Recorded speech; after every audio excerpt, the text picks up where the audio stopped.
Olá pessoal, vamos dar início à revisão dos segundos anos da terceira avaliação de Química da Santos Dumont 2018. Então eu dividi as questões, em cada tema, então vamos comentar cada uma delas. Então vamos lá. A primeira questão é sobre termodinâmica, parte conceitual, falar sobre o que é o conceito de termodinâmica, cinética e equilíbrio. Então termodinâmica tem a ver com a energia, então ela vai te possibilitar se aquele processo, aquela reação química é possível ou não. A cinética estuda os fatores que afetam a velocidade, assim como a reação acontece. Já o equilíbrio te possibilita calcular a concentração após a cinética. Então esses são os três conceitos da primeira questão. Vocês vão precisar saber. A segunda questão, vocês vão usar a tabela para achar as velocidades de A, B e C nessa equação química aqui. Então qual a velocidade de A, B e C? Então para achar a velocidade de A, que é igual à velocidade de B, por quê? Porque eu tenho 1 para 1 e inclusive eu tenho as concentrações e o tempo são iguais para os dois. Então você pega a concentração final 10 menos 20 dividido por 10 menos 10. Então substituindo, 10 menos 20, 10 menos 0. 10 menos 20 dá 10, menos 10 no caso, Então 10 menos 0 dá 10. Menos 10 dividido por 10 dá menos 1 mol por litro, quer dizer que tanto A e quanto B diminuem ao longo do processo. Já para a velocidade de C, eu vou usar 20 menos 0 dividido por 10 menos 0. Então 20 menos 0, 10 menos 0, vai dar 20 dividido por 10, que dá 2 mols por litro. Então essa velocidade é positiva e C vai sendo produzido, vai sendo formado à medida que a reação vai acontecendo. Já a terceira pede a equação global. Então para a equação global, nós usamos o coeficiente estequiométrico. Então como a velocidade de A é igual a de B, eu vou aparecer com 1 aqui na frente, tanto para A quanto para B, porque os coeficientes são unitários. Então, substituindo da mesma forma, a gente vai encontrar o mesmo valor, porque o 1 não vai alterar o resultado. Então, vai ficar menos 1 mol por litro. Então, vamos achar para C. Já para C, eu vou ter que substituir, porque eu vou ter que colocar um 2 aqui. Porque esse 2 veio aqui, do coeficiente estequiométrico do C. Então, você vai fazer 20 menos 0 dividido por duas vezes quem? O tempo, 10 menos 0. Então 20 dividido por 2 dá 10, 10 dividido por 10 dá 1. Então fica mais 1 mol por litro segundo. Mais por quê? Porque ele está sendo formado. Então essa é a velocidade de formação de C. Então essa é a velocidade global de C.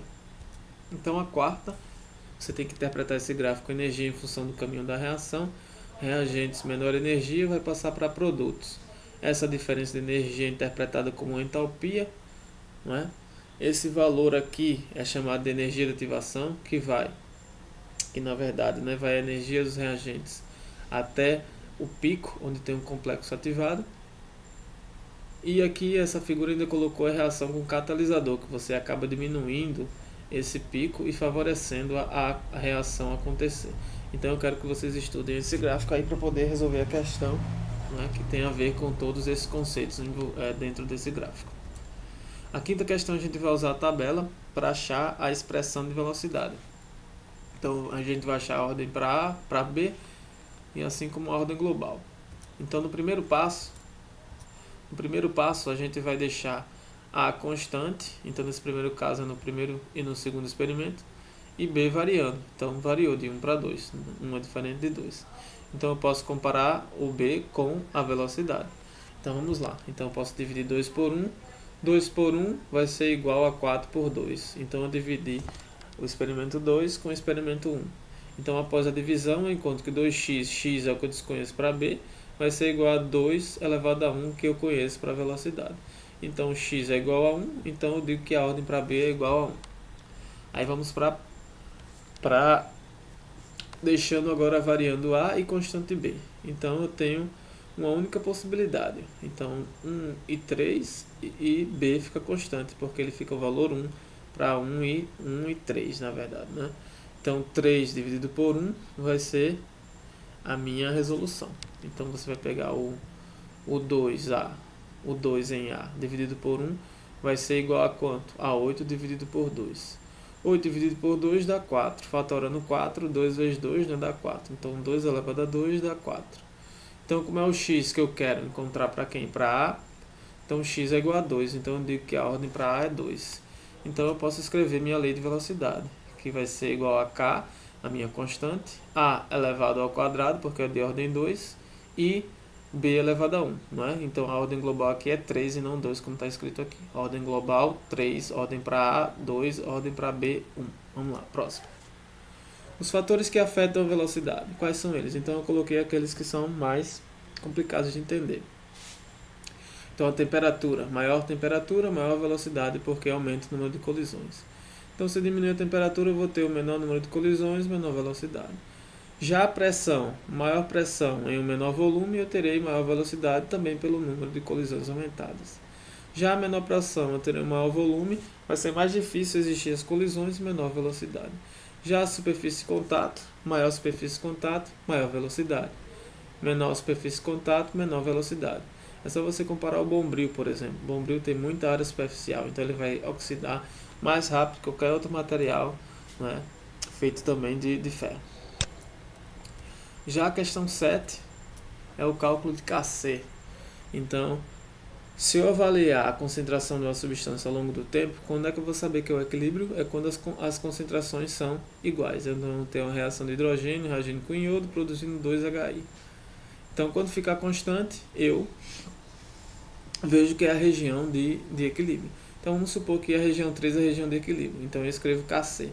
Kc vai ser o quê? Produto elevado ao seu coeficiente, dividido pela multiplicação das concentrações dos reagentes. Então, HI ao quadrado, porque esse 2 foi ao quadrado, dividido por I2 vezes H2. Mas qual é a concentração de HI? Assumimos o 0,8, né, para o tempo 3, 0,8 ao quadrado, dividido pelas concentrações de I2 e HI.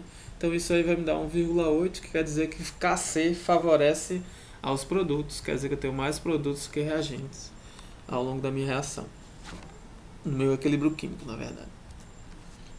A questão 8 é sobre o deslocamento do equilíbrio. A mais B produz C e libera calor, então é a reação exotérmica. Se aumentar a temperatura, o que é que pode acontecer? Então a reação, o equilíbrio vai ser deslocado para o lado endotérmico. Se esse lado libera energia, o de cá para os reagentes absorve. Então, aumentando a temperatura, eu vou aumentar a seta, né, para o lado dos reagentes. Se diminuir a temperatura da reação superior, então nesse caso, né, eu vou favorecer a reação exotérmica que é apresentada aqui em cima. Então eu vou para onde? Vou para os produtos. E se eu aumentar a pressão? Se aumentar a pressão, eu tenho que ver os coeficientes estequiométricos. Se aumentar a pressão, eu vou para o lado de menor volume. Qual é o lado de menor volume? O C, porque eu só tenho 1 mol de C. E aqui eu tenho 2 mols, um de A e um de B. Então eu vou para onde? Vou para o lado de menor volume. E se é o lado de menor volume? E se eu diminuir a pressão, não é? Se eu diminuir a pressão, eu vou para o lado de maior volume. O lado de maior volume é o lado que eu tenho 2 volumes aqui, um de A e um de B. Então é o lado dos reagentes. Beleza? Então estudo também os fatores, né? A adição de A, por exemplo. O que é que eu vou fazer? Eu vou consumir A. Se eu adicionar C, eu vou consumir C. Se eu retirar B, eu formo C. Se eu retirar C, não é? Eu vou também formar C. Então lembre também da adição e retirada de reagente ou produto. Cálculo de Ka. Então eu tenho um gráfico, né? Então o grau de avanço, que é o meu X, e aqui eu posso ler o 6. Então exatamente esse gráfico é o que está na prova. Se vocês não conseguirem visualizar, esse número aqui é o 6 para vocês usarem lá no cálculo. Então se eu usar o 6 como que? Como a concentração de A inicial, eu posso escrever o Ka para o ácido. Então o ácido ele vai se ionizar em H+, e A-. Então qual é a concentração de H+? É a mesma de A-, que é 0,01, que é o grau de avanço. Então eu posso colocar aqui, não é? E eu quero calcular o valor de Ka. E qual a concentração de HA? É o que eu li no gráfico, que é 6. Menos quem? Menos meu grau de avanço. Então fazendo essas substituições, né, eu encontro Ka para esse ácido, né, nessas determinadas condições. Então esse é o cálculo de Ka.